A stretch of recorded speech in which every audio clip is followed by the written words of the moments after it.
Okay, everybody, welcome to the latest episode of All Too Real 2. Our first episode of 2022. Yeah. Yes. It's a new year, Matt. It is. Yes. That's factual information. So who are you, by the way? Sorry. This is, well, you forgot to introduce yourself. Oh, yeah, I am Michael E. Cullen II, by the way, and with me, as always, is... Sesame Encarta. Sesame Encarta. A guy I call Matt, though. I call him Matt. It's a nickname. Yes. Matt's a nickname I've got, yes. yeah. My nickname for you is Matthew Haas. It's a bizarre nickname to have, but yeah, it's yeah. Yeah, it's a weird nickname, but you know. You can call me that. It's fine, yeah. Yeah. But Sesame, welcome to the new year, man. Thank you. You as well. It's gonna be great, isn't it? I'm gonna go with just survival. You know, decent. I could take decent. Yes. Doesn't even have to be good. Just consistent, secure.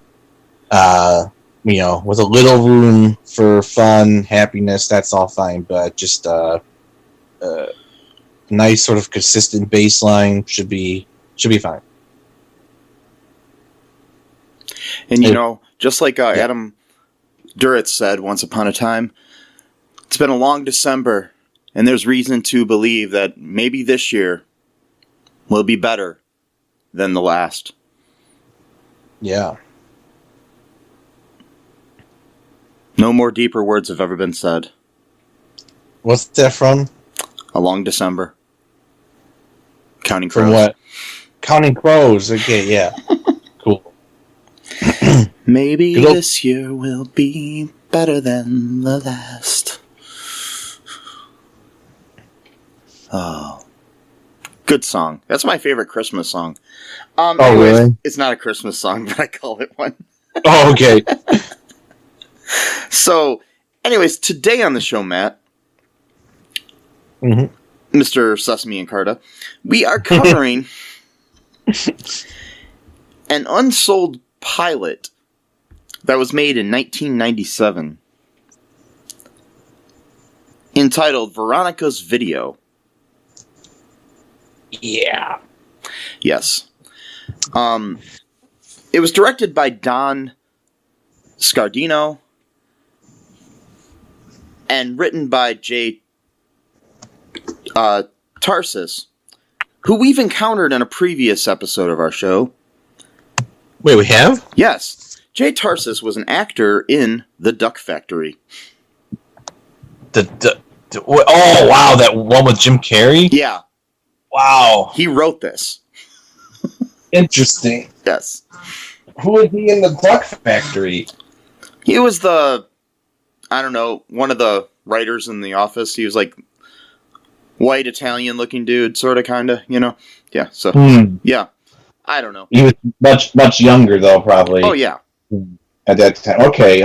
I think I might know what you're talking about. Yes. And, just a little background here on Don Scardino, the director of this episode.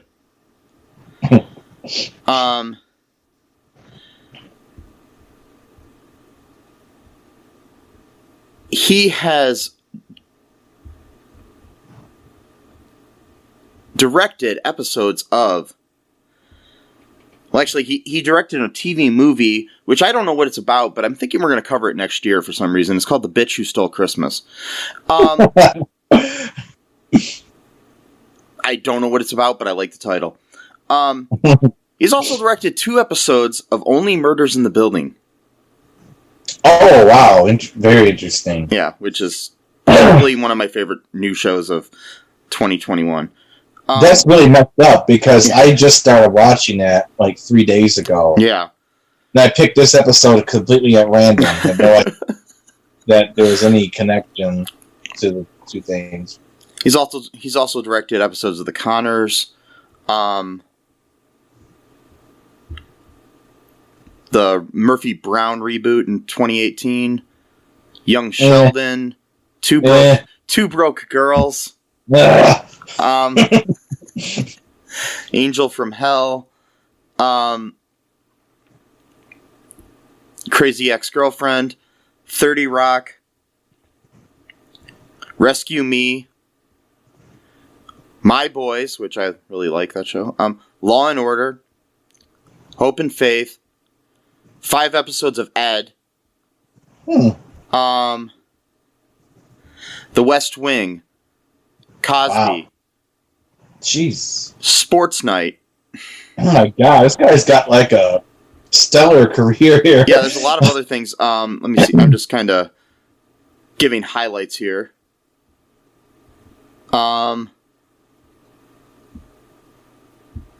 That's all of his TV credit. Yeah, it looks like he's done a lot of TV stuff.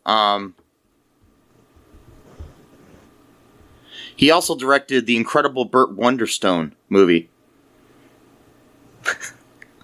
What's that about? I've never heard of that. It's a movie about a magician. A veteran Vegas magician tries to revive his career after his longtime partner quits. He gets fired from his casino act, and the edgy new street musician steals his thunder. It's starring Steve Carell, Steve Buscemi, and a bunch of other people. It sounds pretty good. Sad. It sounds sad, but it sounds pretty good. Yeah. We'll have to check that out sometime. Maybe cover it for the podcast for some reason. Anyways, this show... whatever, why not? Yeah, but anyway, just guys, you want to check out the Only Murders in this apartment. What's it called? Only Murders in the Building. In the building. I'm not even joking when I say I actually think this is both Steve Martin and Martin Short's best role in their entire career. Yeah, that's just my opinion. And I think and Selena Gomez is amazing in it too. So. Oh yeah, definitely. They make a really good trio in this. They're the new three amigos. Yeah, totally. You replace the weakest link of your three with Ooh. Oh, sorry. Ooh. Currently the weakest link. At the time he was good. But yeah. So yeah, people check that show out, definitely. Season 2 is coming out soon, I think. So they good because my parents been watching it too a lot, and they were wondering if they're gonna do a season 2. I'm like, they have to. It was already renewed. Yeah, they're currently filming season 2 right now. Okay, cool. Yeah, so the show stars Corbin Bernsen, who people may know from Psych or from L.A. Law or from the Major League movies. Yes, so interesting. Yeah, as Nick Gluckin, a guy who decides to go around in a wheelchair even though he's not really handicapped, and yeah, okay, yeah, and he owns this video store called, for some reason, Veronica's Video, which we never find out why. Yeah, exactly. Then we have Matt Champagne, which is an awesome name, by the way. I'm like, I could have come up with that from one of my names. Yeah. Damn it. Matt Champagne. Yeah. Who plays Gary Gluckin, the son of Nick Gluckin, who is applying to get a job at the store. And we'll go into that later when we get into the plot. We also have Julie Benz, who people will know from Dexter and from Buffy and Angel and, things of that nature. All the good stuff. Yeah, she plays Mary Sue Henderson, woman who works at a chocolate shop nearby. We got Shishir Kurup as Mr. Chandra.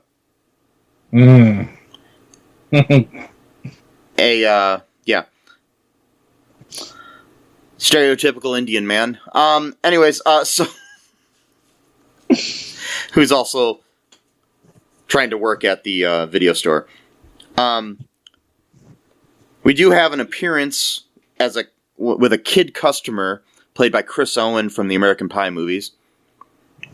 We also have an appearance in this episode from Greg Grunberg as Jeremy. And he's been in, Alias and Lost and Star Wars and anything associated with J.J. Abrams. And as well as Heroes. Yes. He's one of J.J. Abrams' best friends, so that's why he's in. You know him if you see him. Anyway, so Sesame. My good friend, Mr. Sesame Encarta. Yeah. A.K.A. Matthew Haas. What happens here in this pilot for Veronica's video? Okay, I gotta clear my throat for this one. So,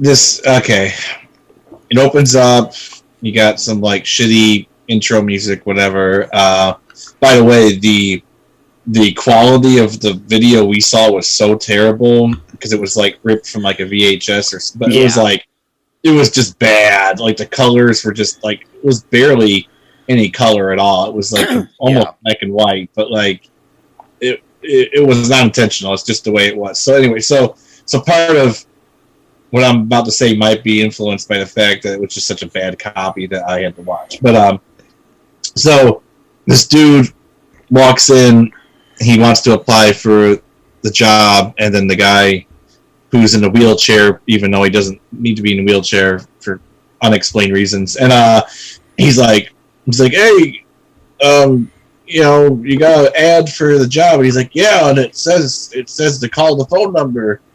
So then they have this little banter back and forth where the guy takes out his cell phone and he calls the number, and they start having this back and forth, over the phone, oh well, blah blah blah, I don't know. It's just stupid banter, and then it turns out that they're actually father and son, and that's how they, I guess, communicate with each other, I guess. I don't know. And then yes.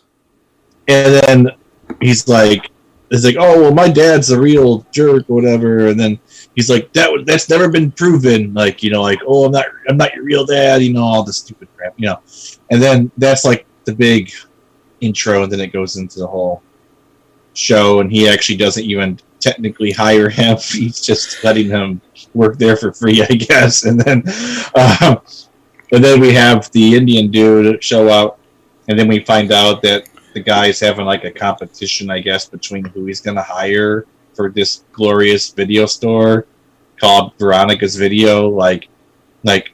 That's what I don't understand, is why are both of these guys fighting so hard for this job, which is an absolutely terrible job. It's one thing if you're actually trying to apply to something cool, they're sitting there in the whole episode talking about how terrible this business is and how they're not making any money whatsoever. They're I gotta get this job that makes no money. Wait, what? Yeah, because he says, what does the job pay? And he says just below minimum wage. Yeah, he's that can't be legal. He's well, whatever. I'm God, this show is so bad. I'm sure he could walk down the street to the 7-Eleven and get a better job or something. You know what I mean? Yeah, or go to the chocolate place even, because they kept talking about how that place is making so much money, and it's well, okay, go. I mean, that seems for one thing, better company, and then cranky father figure who sits in the wheelchair is a joke for some reason that's unexplained throughout the whole goddamn episode. But and then you got the Indian guys. Like last night, I said he seems like he's a combination of both Apu and Raj, but is somehow more racist than both of them combined. And then, I mean, the stereotypes, of what he was made to say, and and act and behave in certain ways that are just like, I don't know, like they were just trying to do like this weird, like edgy racial humor, but like they were trying to straddle the line between like being like offensive and like a Steven Crowder sense, but at the same time, like they're trying to like knock people's senses, politically correct senses off or whatever. Like they're trying to like do this weird, like I don't even know what their actual agenda, like intention was with that, but it really fell flat. Because at one point, Gary's like, why do you even want to hire this guy in the first place? He's like, oh, because he's got like a superb knowledge of like Bollywood films, and Gary's like, well, why would that matter, for like this video store like Bollywood movies? And then his dad goes on this weird thing about like, oh well, times are changing and races are changing, like just weird, like what? And then he's talking about how his wife left them, and that she like, oh, who's gonna save the Gentile race? I'm like, what the fuck is this guy talking about? Like, like, is he a Nazi? Is he not a Nazi? Like, what is going on here? Like, yeah, it's very disturbing how offensive the show is. I know, totally. It's like because I don't even know what they're even trying to get at with half the shit they're saying. Like, are they like, is this? Are they trying to be edgy, or is this like just what they thought was funny? I mean, even for 1997, which is like 25 years ago, it's still very offensive. It's like, I mean, at the time, even I don't think there was anything really. I mean, obviously you have Apu on The Simpsons and stuff that was around at that time that was pretty offensive, but not even he was that offensive. No, like I'm saying, yeah, like there was something going on with like whoever wrote this was trying to be like super edgy, I think, or something.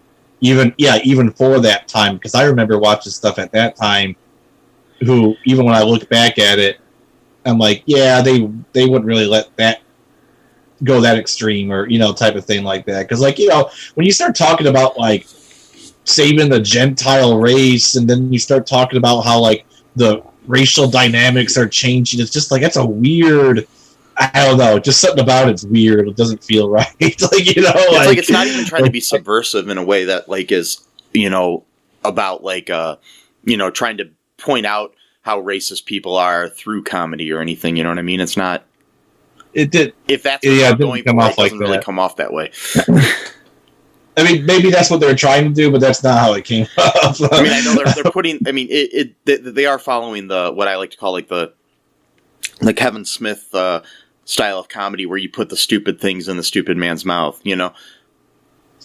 But because there was a lot of banter going on, but it wasn't good banter like Clerks was. Yeah. But I mean, what I mean is like in Clerks, people are like, oh, he's being homophobic, and it's like, if you notice, the person saying the homophobic shit is Jay, who's the fucking idiot. You know what I mean? You put the stupid comments in the stupid person's mouth, and that points out how stupid those comments are.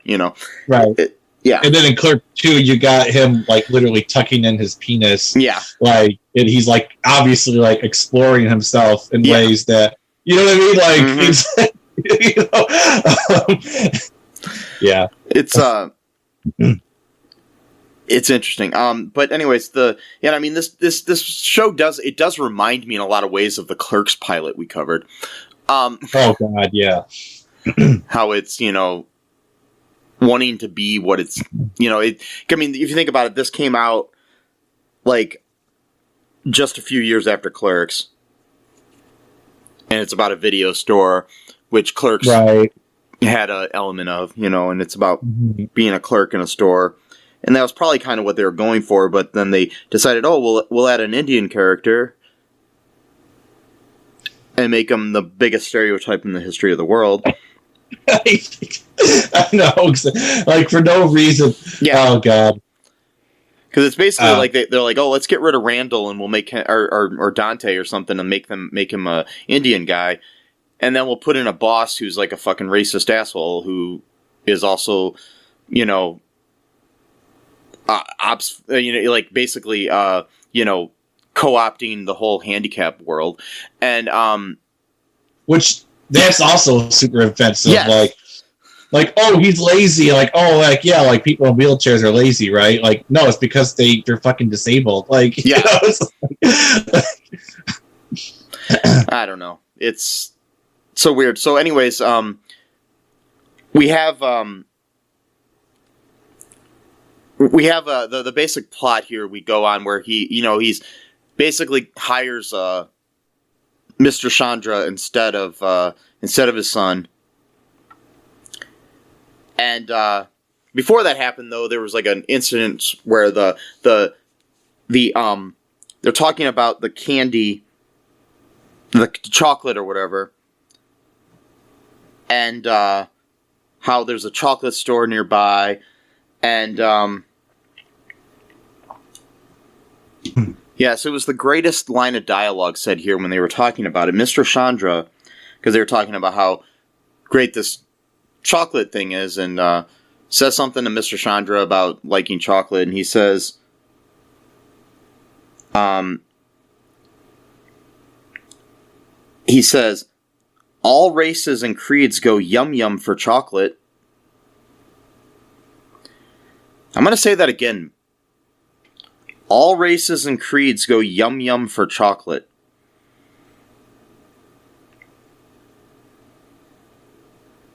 It's my favorite line of dialogue ever, Matt.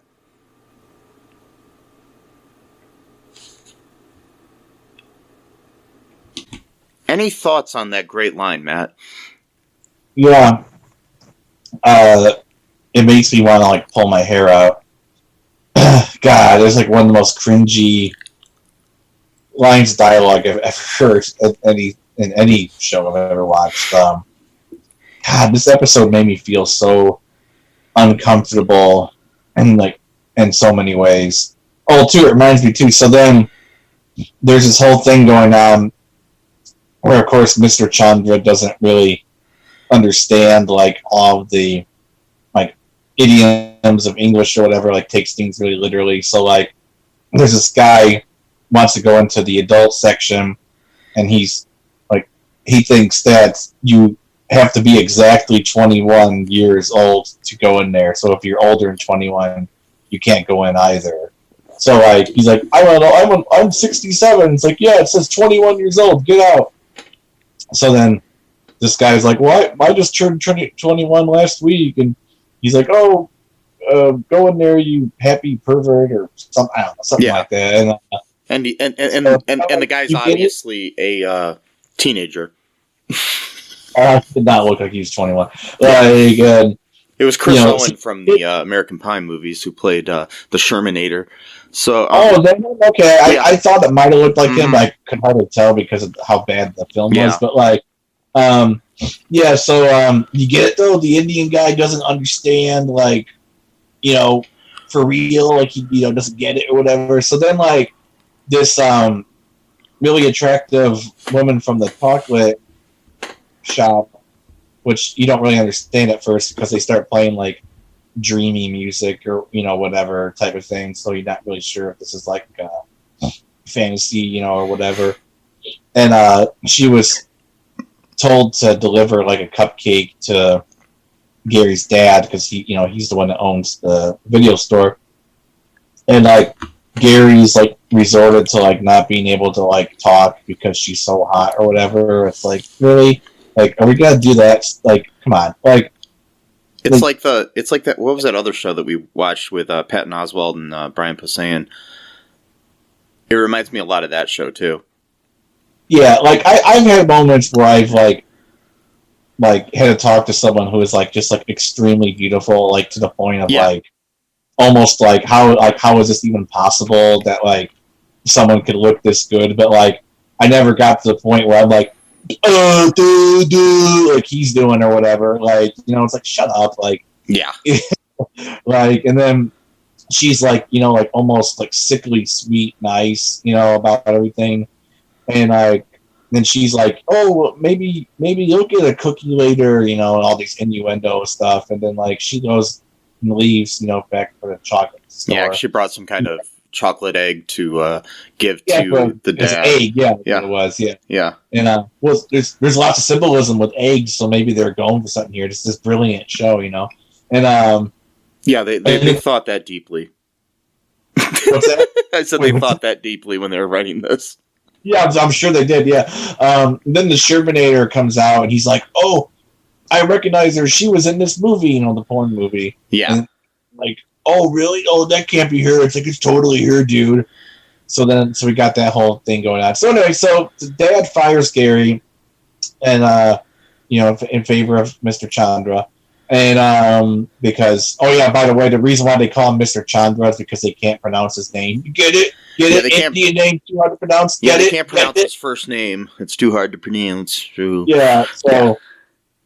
So from now on, he's Mr. Chandra, which sounds like a sign of respect when you think without context, but with the context, it's actually disrespectful because they can't. Yeah.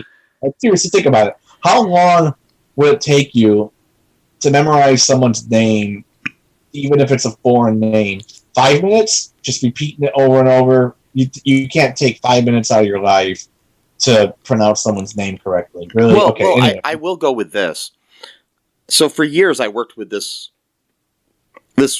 woman, whose name was Corinne, not Corinne, but Corinne. That's how you pronounce it. And for years, everybody called her Corinne. I mean, Corinne instead of Corinne. Except for me, because I actually took the time to learn how to say her name.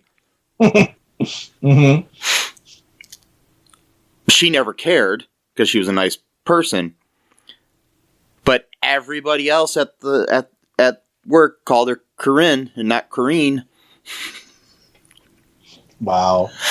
Well, she might have cared. It's just that Yeah, but she never can't fight against the whole store because they're never ever gonna change and be nice people. Yeah, it's just like, but it's like they all loved her and they thought she was great, but they never really learned how to pronounce her name. Yeah. And it was mainly perpetuated by a manager who just didn't bother to learn how to pronounce half the people's names, anyways. I mean, we had people who was like, who had longer names that she would shorten just because she couldn't remember the full name.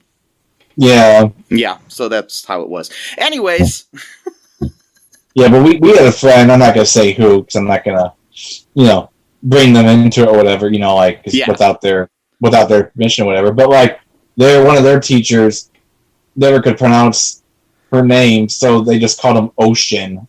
Sounds nothing like their actual name whatsoever. It's like, who's named Ocean? Maybe at some California hippie school, where they don't do grades and they all drink beet juice or whatever. Maybe, but something like that. But jeez. Do you want to take a break really quick, Matt, and then we'll come back and we'll talk about the rest of this episode? Sure. Okay, we'll be right back. What is Gen X? What is the silent generation? What do generations have in common? Hi, I'm Trish the Dish from the Gen X Voice podcast, and I invite you to listen to conversations I have with folks from different generations, backgrounds, beliefs, and experiences in an attempt to see what connects rather than divides us. Even though Gen X has been called slackers, Karens, or not mentioned at all in some cases, we are the bridge generation, so I feel compelled to do my part to destroy ageism by bringing all these voices together. And, as a bonus, each guest gets to answer some 80s questions at the end of each show. So download and listen to Gen X Voice today on Apple, Spotify, Amazon, or wherever you listen to podcasts. And let's see how much we have in common after all. Hi, this is Catherine, host of a new fashion podcast, The Real Fashion School Dropout. Join me as I interview guests every week in the fashion and beauty space, and we gossip on all things fashion and beauty, and even get into some personal stories of their journey in the industry. You can find us on Apple, Spotify, pretty much wherever you get your podcast. Hope to see you there.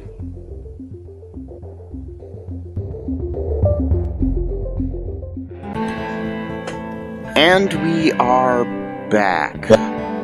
Okay, so what else happens in this episode here, Matt? We've got the hot girl comes in, and then he basically what we ends up happening is that they hire Mr. Chandra instead of the kid. So yeah, instead of Gary. Yeah, and he can't talk because the hot girl from the chocolate store. Yeah, who now the Shermanator thinks is part of the pornography video that he just watched. Whatever, and then to keep on with the whole weird racial stuff going on, Gary essentially stages a White Lives Matter rally outside the video store because his dad hired Mr. Chandra instead of him, which would have been kind of nepotism because he's his son. So if anything, he actually did a good thing by not hiring his son and instead allowed someone else to have a chance at a job. But anyway, okay. But like typical nepotism people who, want to ride the coattails of their parents or whoever else in their family, they of course see that as an injustice. Like, well, I'm entitled. I'm going to take over this video store when I get old and put myself in a wheelchair, even though I don't actually need to sit in one. But now he gave it to some Indian guy, some non-white. Well, I'm not going to take that lying down. So then he goes off and does a White Lives Matter rally, says reverse racism, reverse discrimination. He hired a brown guy instead of me, therefore it's an injustice, persecution. Yes, he was in all of the fucking TV pilot for like a comedy show. Like, yes. And he's literally going out there marching by himself, I should add, in like 102-degree heat. And then like out of nowhere, like two friends from high school just happened to show up wearing suits. Didn't really explain where they came from necessarily. They just happened to be standing there, I guess. And then they start like razzing him about like not. See, that's the other thing. I was really confused because at first I thought they were like making fun of him, but then they would like switch off to like, hey, you want to go have drinks at my place? And then like they go to mocking him again. It was like, I don't really understand the relationship here. Me either. And one of those guys was Greg Grunberg. Yeah. I couldn't quite like really understand like the dynamic that was happening between the three. So I'm gonna go on frenemies, maybe. I don't know. I mean, we'll never know, but maybe they would have became recurring characters if the show would have got picked up. Yeah, maybe. I don't know. And then the hot chocolate lady, well, not hot the hot chocolate store lady. That's hot chocolate lady. Yeah. Well, he was doing a White Lives Matter rally, so you got to add the racial humor to the already hot simmering fire of the racial humor. So they already got there. No, the hot chocolate store lady. Yeah. Comes back, and again, I'm starting to wonder if this woman even exists really, because each time she comes, there's like this dreamy music, and it's always when Gary's already kind of like in a daze. So it's like I'm wondering if this was like heat stroke going on. Yeah, but I mean, she did exist the first time because Chris Owen's character did see her too and talked about her being in the. Well, maybe he imagined him too. Who knows? Yeah. She came by to like say that she's proud of him for like standing up what he believes in. What he believes in is white supremacy. So I guess you're proud that whatever. Well, she did say she came from Indiana, and and we all know Indiana's kind of like a red state, so it's possible that she may have had some kind of run-ins with like Nazis and the Klansmen, that kind of thing. Jesus. So maybe that's why she's proud of him. It's like, yes, go take it, stick it to the Indian guy or whatever. I hate those people. We don't know, but it's possible. And so perhaps Mr. Chandra's wrong. Not all races and creeds go yum yum for chocolate. So sorry. All races and creeds go yum yum for chocolate. I can guarantee you, this podcast that we're recording right now is funnier than the actual show. So Yes. So I think I do want to make a T-shirt that says "All races and creeds go yum yum for chocolate," though. you should do that, but please don't put a picture with a guy in a turban on it. No, I'm not going to put anything on it. Just the words. Okay, good. Oh my god. Anyways, I'll just Don't do that. don't Put put like a Mr. Chandra's face on there. chocolate bar on there or something. And anyway, Yeah. so yeah. If you guys want us to make that shirt, let us know. Mike at That is a really collinpark.com. good shirt Yeah. idea. Yeah. I might make that, and then people will be like, "What the fuck is this?" You already got a few good ones. You got the Mateo kills the crow. You've got I haven't made that one yet, but I that's what you did. Okay. I was going to, and I never got to it. Oh, okay. But I do. I do have the please stop massaging me. Yeah, that's right. That dude, the guy, from the what do they call it? The farm, Like the They call whole farm. scam farm sort of thing. Yeah, the trying to. yeah. Or I'm a podcast promoter or whatever. Yeah. Yeah. Which again, not be weird, but like it does seem like a lot of them came from Pakistan, kind of. Yeah. And then we're talking about a show where they have an Indian guy. Yeah. So it's like a huge stereotype. God.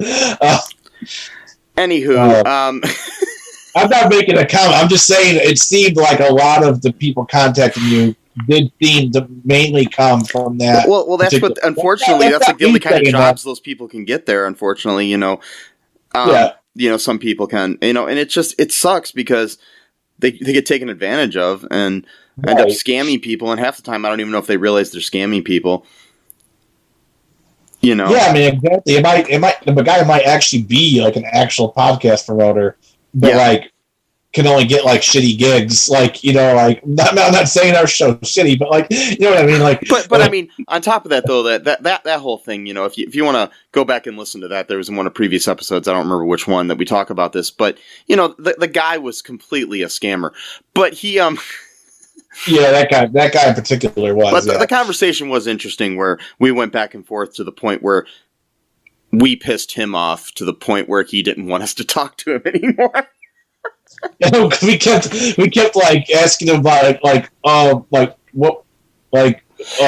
are you willing to? Well, he says I can do this for you, and he showed me a picture of like the podcasts that he supposedly helped, and one of them was a Susie Orman podcast, and I was like, so did you actually help Susie Orman? I'm just trying to figure this out, and he would not answer.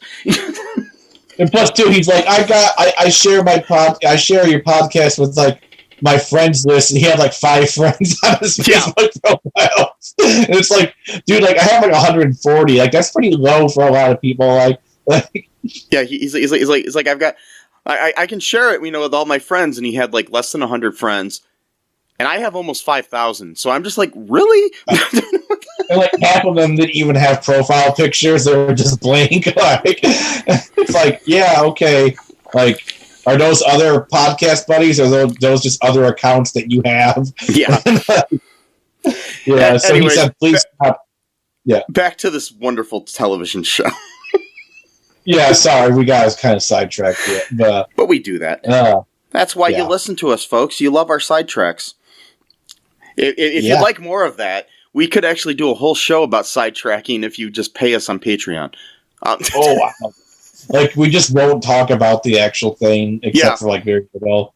And we'll just randomly talk. And, it's just record you and I having a conversation. That actually would be... We should do something like that. You know, like how some people do, like a marathon thing? Yeah. Like, they'll live stream for, 12 hours straight. Yeah. We should probably just try to see how long we can carry a conversation. If you want that, folks, that's Mike at collinpark.com. Let me know, and I can hook you up with our Patreon. You can check that out at all2real2.com. Anyway, so... we'll be the next Joe Rogan's, man. We'll just rant for 12 hours about ivermectin and in that silver shit now that Candace Owens... What's that called again? Something silver? I don't even remember. It's something so... it's like the beginning words, starts with an O, I think. Whatever. Anyway, it's basically shit that turns your skin blue, or it could permanently. And if you want to look like a stuff. Smurf, go ahead and buy that stuff. You know. Go ahead. So I can show you some fan of pictures the of a Avatar guy. movies or something. I don't know. So we got this situation where the hot chick, played by Julie Benz, comes. Yes, the hot chick. Comes the hot chocolate store chick.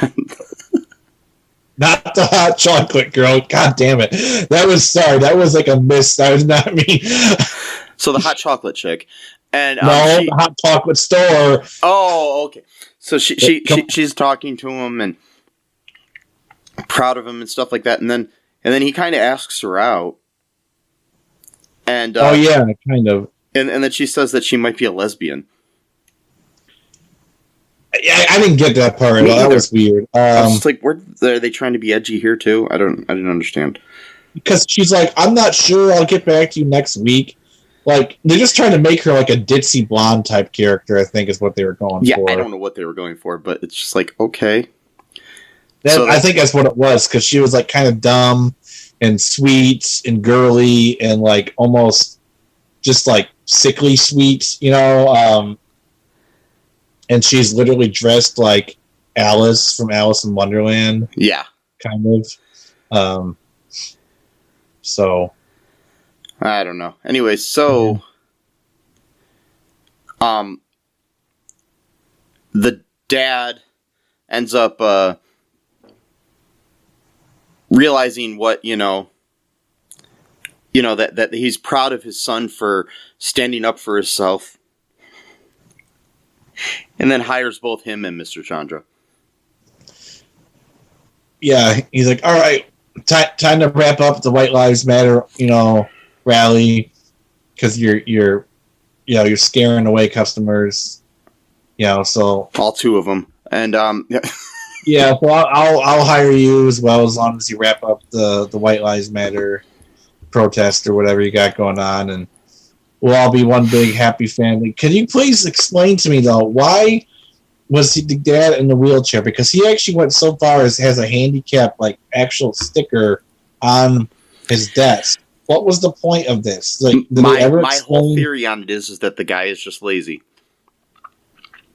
But it's not. That's the thing, though. It's like it seems like it'd be more effort to move around in a wheelchair than to like just get up and walk. Like, so if anything, he's going out of his way to quote be lazy, but it's actually doing more work in the process. What's the point? It's a metaphor for life, Matt.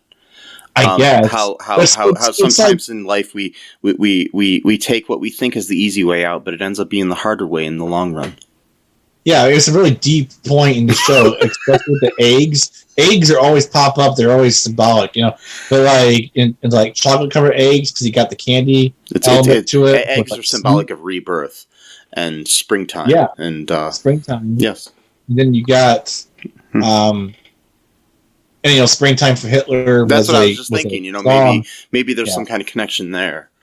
Yeah, because we know they're Nazis, and so Papa's got to save the Gentile race, and he did it, and that's why his wife left him. Apparently, I guess. So I guess she went off to join the skinheads, maybe, or something. I don't know. And then Papa was just casually racist. He wasn't wasn't going to commit his life to racism. He's like, I don't like him, but what are you gonna do, kind of thing, So like, but he does like Mr. Chandra. He makes an exception. He's okay. He's one of the good ones, And but don't cross me. Don't ever disagree with me, because then you won't be one of the good ones, and I'll hate you.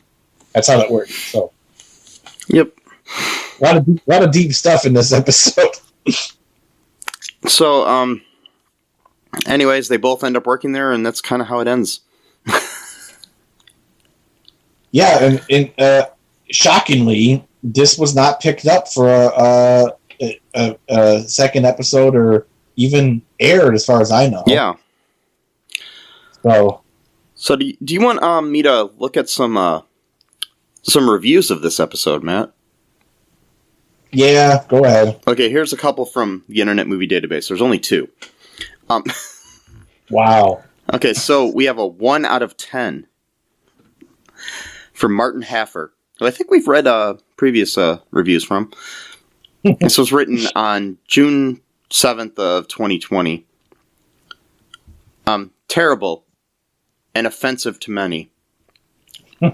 Yeah. I like searching YouTube for unusual films and forgotten television shows. Among my favorite searches are failed television pilots. And you can see dozens of different TV shows that, for one reason or another, are not accepted by the networks. With some, it's strange because the shows were very good. Look Well was genius, but the networks refused to greenlight it. But most, well, you can easily see why they were never made into a series. Veronica's Video clearly is one of those obvious ones. The story makes no sense. A young man who wants to be a filmmaker arrives at Veronica's Video, one of the worst video rental stores in the world. The owner is abusive and uses a wheelchair sometimes. I am sure disabled folks might be a bit miffed when they see that he probably is using it because he's lazy. What is more obviously offensive is Mr. Chandra, a ridiculous stereotype by writers who know little about Indian immigrants. While he is dressed like a Sikh, the man is more like Apu from The Simpsons, and the name Chandra is not a name a Sikh would use. They adopt the surname Singh. Sloppy, but also an unfunny and offensive character. When the young man is given a job, it is on the condition that it's probational, and the owner will keep either the young filmmaker or Chandra. This begs you to question why either guy would try this hard to get a job at a horrible store run by a horrible man, and for less than minimum wage, which is illegal. Exactly what I was saying. Why are they fighting so hard for this job? It just doesn't make sense, and given that the show isn't funny, well, it's pretty obvious why the series was never made. I'm just amazed they even made the pilot. Okay, so that's that. Totally agree with everything. Yeah. Yes. Okay, here's one from Triple X Man, written in December 8th of 2006. I was in the audience, he says. I was a member of the live studio audience when the sitcom pilot was shot. Between takes, there was a comedian who got up and bantered with the crowd. He was approximately 10 times funnier than the show. The details have gotten cloudy in my brain, but I can't guarantee total accuracy. But I remember that Corbin Bernsen played an abrasive video store owner confined to a wheelchair for some reason I don't believe we were ever explained. Whose estranged son shows up to work for him. Other characters included an obnoxious East Indian employee at the store who became the sworn enemy of Bernsen's son. In other words, he was set up as the character who will trade dumb insults with him for the duration of the show. And there was a cute young female love interest who, in the only remotely funny bit, unexpectedly reveals that she's a lesbian. I didn't find that funny either. But anyways, I remember that... Funny, stupid, like... Yeah. He says, I remember that only one scene required a second take. Do they always shoot sitcoms this fast? And basically, it just wasn't funny. The jokes were nothing special, and there was little to distinguish it from the hundreds of other mediocre sitcoms. As most of the action took place in a tiny one-room video store, it was hard to see how this show could have lasted long without falling into monotony. So I wasn't surprised at all that Veronica's Video never got aired. One final memory. At one point during the taping, the audience was admonished for not laughing enough, which should tell you something. There we go. Yeah. Yeah, exactly. Yes. Come on, guys. You have to really... No, sorry. Yeah. No. If it's not funny, it's not funny. Exactly. It definitely is not funny. It reminded me, too, about Mr. Chandra really quick. So, like, there's a part at the end where, like, he would just start, like, agreeing with whatever, what's the dad's name? I forgot his name. I don't remember the character's name, but it's Corbin Bernsen. Whatever, the terrible guy, the owner. Yeah. Like, every time he would say something, he would change his mind and agree with whatever he said, like basically becoming like a yes man. I'm like, oh god, this is like really awkward. Yeah, I mean, what are your thoughts on this? Do you think anybody should ever watch this? No, it's just terrible. I mean, even if you found like a better quality, because like for me, the bad quality of the film was just like the icing on top of like the terrible chocolate cake, that they have next door. It was like if like they had like a 4K version of the show, I still would have thought it was terrible. Yeah. But just watching it like that, it was just like extra bad. Like just like it felt so awkward. Like I'm sitting there watching this, I'm like, I really should be like watching Cobra Kai or something I actually like enjoy. Here I am on my phone with my headphones on, just watching this, staring at the screen. So, question: how could they have made this show better, Matt? For one thing, by not having it at all, that would be a start. But like another start is scrap the racist Indian caricature. Just don't have an Indian character. Just don't have it being like, I'm gonna come back with chicken. They're like, oh, you get it? Indians eat chicken for some weird reason, even though some Indians are actually vegetarian because of the whatever. We don't care about that. And I mean, that's the one stereotype they weren't going for. Like, oh, he's eating chicken. He's not a vegetarian. Oh wow. We're gonna say he's Hindu, but we're gonna have him wear a thing like a Sikh, but we're gonna use the wrong name. And it's like what were they going for? Is what I'm trying to figure out. Like, what were they going for? I don't know. I don't either. So, grab that character. You could have an Indian character. Just don't make it like that. Stop the abrasiveness of the dad character. Way overkill. Well, my thing with it is keep the abrasiveness. Explain why he's abrasive. Explain why he's using a wheelchair. Give you some reason for his character to exist the way it is. I'm fine with there being a, asshole character, because you kind of need that in certain ways.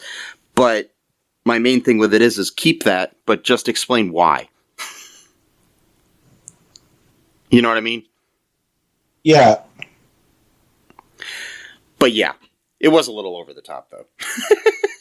Yeah, just like the band, it felt like it was a whole sling of one-liners. Like that's all it was.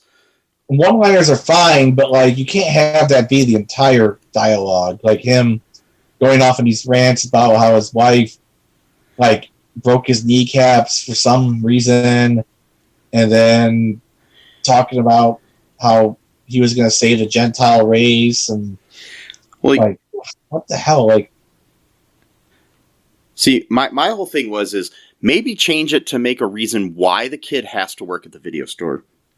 Maybe he got kicked out of film school, needs the money, applied a bunch of different places, couldn't get hired anywhere else. Because there is no reason whatsoever that the kid should have to work for his dad. Yeah, no. It's go down the street to the Blockbuster if you want to work in a video store. You know what I mean? It's like yeah, exactly. Not some like mom and pop, like barely hanging on by a thread video store. Because I remember when I was a kid, there were stores like that. Like like it wasn't. Yeah. Blockbuster and like other stores didn't really take up like the whole market at that point. But like by 1997. Pretty much, it was Blockbuster. Yeah, I remember. It was actually my neighbor, just who lived two houses down when I was a kid. He actually owned the video store that was right in the same complex of a gas station. It was called Video Hits. Just a very generic title name. And we used to rent our games and movies from there. It's just small, pretty much like the same size as that store. It's kind of small area.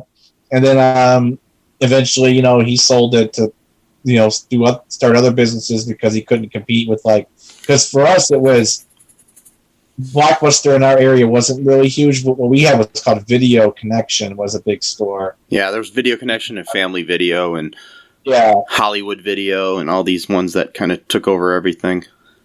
Yeah, see, Video Connection eventually became Hollywood Video. But then it went back to Video Connection, which is weird. And then, it became Movie Gallery. Is that what it was? Yeah, oh, okay. And then Movie Gallery got bought out by Hollywood Video. Oh, I see. Okay. Or something of that nature. It might have been the other way around. It might have been that Movie Gallery bought Hollywood and then just kept the Hollywood name. Yeah. Those were so cool, though, man. I miss video rental stores or game rental stores or whatever. There's like none really around anymore. No, not really. I thought it was so cool to just go inside and just look around. Streaming's fine and everything, but there was something to like just going there physically and just like looking at the box and reading the cover and the and I worked at a Blockbuster Video for years, so I kind of have see one thing I would love to do for our podcast, and if we ever get enough money to do it, it would be great, is to go to the last Blockbuster that's out west. Oh, Alaska, I think is no. There's one in Alaska. The ones in Alaska closed. There's one out. I think it's out in Oregon. Okay. And but I would love to go there, and do a video component and a podcast component about the store and interview the people and stuff like that. It would be fun. If you guys would love us to do that, please donate to our Patreon. Yeah, for the gas and like renting a car that's good, and yes, and all that. Like my car is like 20 years old. It's not going to make it to Oregon. well, no. I mean, we probably want to fly out there and then rent a car. So I don't know. Road trip might be funner though. More fun though. I don't know. Yeah, well, if you'd ever love us to do, like, I think it would be awesome to do a podcast. Like, if we could just afford it, like, do a podcast, a road trip podcast where we go around and interview people about movies. Yeah, that'd be cool. And then we end up like accidentally like running into like an alt-right rally, and then we end up talking to a bunch of Nazis, and then we bring up this show, and they're like, "Oh yeah, I like that character. He's cool." Yeah, this is their favorite show. I'm pretty sure that this is the show that started QAnon. And But anyways, any other thoughts here on this, Matt, before we wrap things up here? No, I'm spent. Yeah, me too. I will say, folks, Happy New Year. Be sure to give us a 5-star review on Apple Podcasts. You can also now review people on Spotify. So, review our show on Spotify, please, folks. It'll help people find our show. And on anywhere else that you can review it. But I just found out you can review shows on Spotify now, so do that. That sounds cool. If you have any thoughts or anything about this episode or any of our episodes or something you'd love us to cover, give me a message at mike@cullenpark.com. That's CULLENPARK.com. Anyway, so also check out all2real2.com for links to everything else. Check out our TeePublic, and maybe we'll have some new shirts based on this episode that say, all races and creeds go yum yum for chocolate. Oh, God. Which is very true. They all do. Except for my father, who's allergic to chocolate. But anyways,